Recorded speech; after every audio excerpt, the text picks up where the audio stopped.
What is your first memory of making your own art? The first one that really got my attention, that hey, people really like what I do in a way, was I was a little kid. Mom bought me this book. It was a Mickey Mouse book, and there was an old, they were old. There was like from the 1930s, 30s and 40s, and in one of the images was Mickey Mouse being tackled by Donald Duck. And at the time, my older brother played football at Kansas, and so this one summer I had stayed with my grandmother.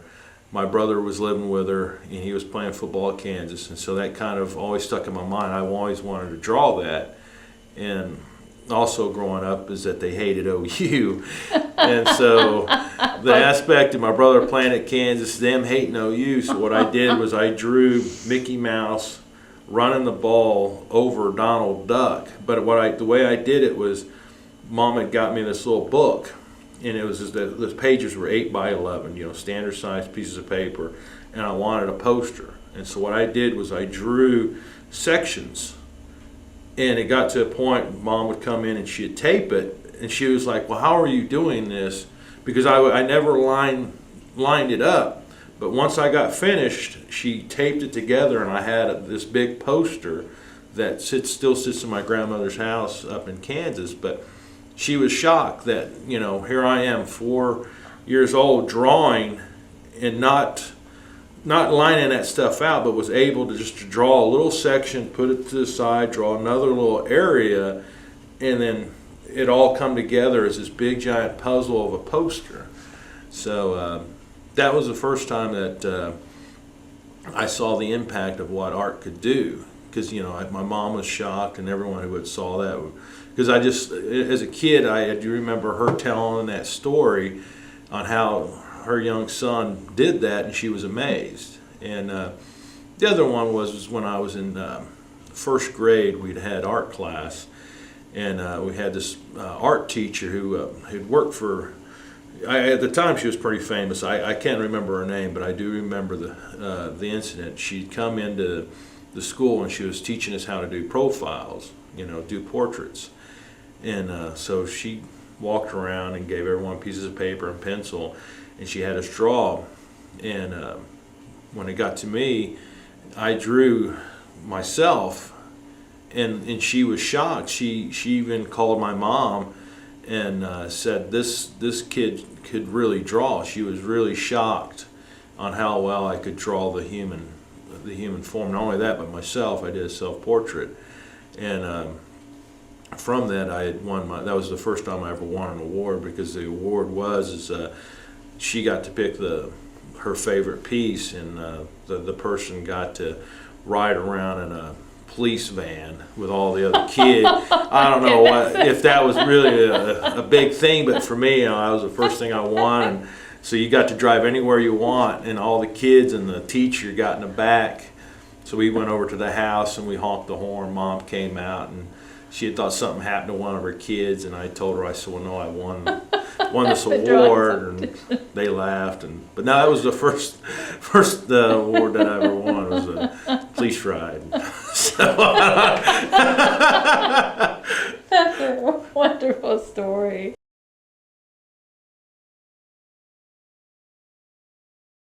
What has your experience been with being a native artist and working in this sort of more it's like my expressionistic style? My dad would always say, he goes, no matter what you do in the art world, it will sell. Problem is, you got to find that person.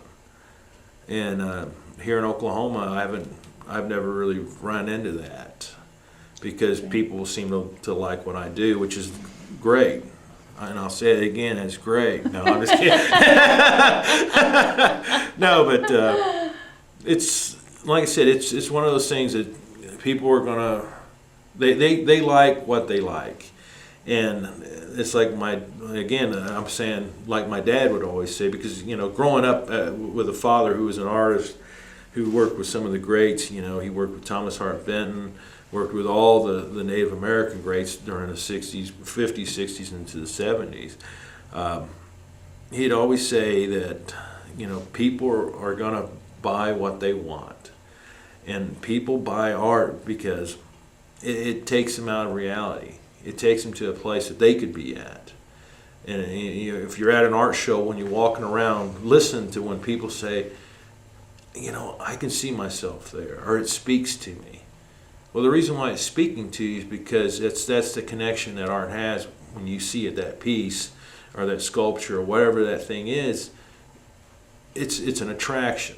You don't know what it is. It's an unwritten one, but yet you can gravitate towards that, to where only you see something in that, to where no one else can. That's the beauty of it.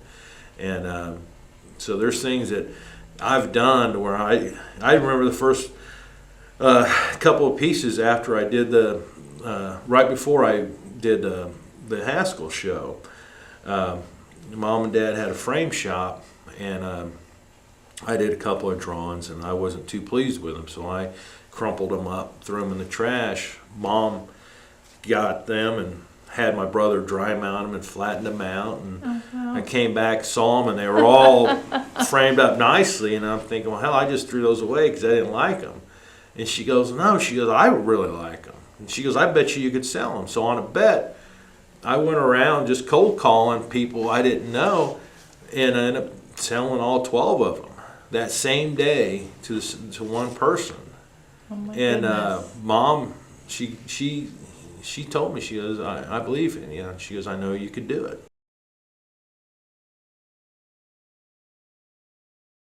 The way I paint is that I'll sketch it out. Mm-hmm. So I kind of got a preliminary of where things are going to kind of go. And as the course of painting it, you know, it evolves and changes. And so what I was going to come back and do was some detail on the faces, start to bring out the characteristics in the face, and having these guys are playing drums, guy in the middle singing, Mm-hmm. and then off in the back is modern day. You got the fancy dancers, you got the shawl dance going on over here, but in the foreground you've got the past meeting the present, but it's a rhythm of color, you know, just a lot of explosion going on. Right. That's going to be wonderful. Your signature, I didn't get to ask you how you evolved that. My signature, my mom, goes back to my mom. She goes, when you sign your work, she goes, you should sign it with your Indian name. And the way I'd gotten my Indian name was we had gone up to my Aunt Imogene, and so we went out to Canton, Mom and I, and she asked Imogene, she asked me, she goes, well, what do you do? And I said, well, I paint and draw and stuff. She goes, well, I know, but what are the things that you like to paint or whatnot? And I said, well, I really like buffalo. And I said, I really love Mom's maiden name, which was Howling Buffalo. And so what she did a play on words, and she called me Buffalo Bull Howling. Mm. And so Mom said, when you sign your work, you should put your Indian name. And she goes, I want you to sign Arapaho. And I go, why is that? And she goes, well, because there's tons of Cheyenne's artists. She goes, you know, I am both Cheyenne and Arapaho, and with some Sioux, but she goes, I want you to sign an Arapaho because there's not too many Arapahos that paint. And she goes, they should be proud of having an artist also. And so out of respect for my mom, I signed it with Arapaho, and that's the story on my signature. I sign it Buffalo Bull Howling, but I sign it in Cheyenne, which is Ha Na Ja Nioto, and Buffalo, and then Arapaho, and then the year that I did the piece. That's great. Well, thank you so much for your time today, Brent. Oh, you're welcome.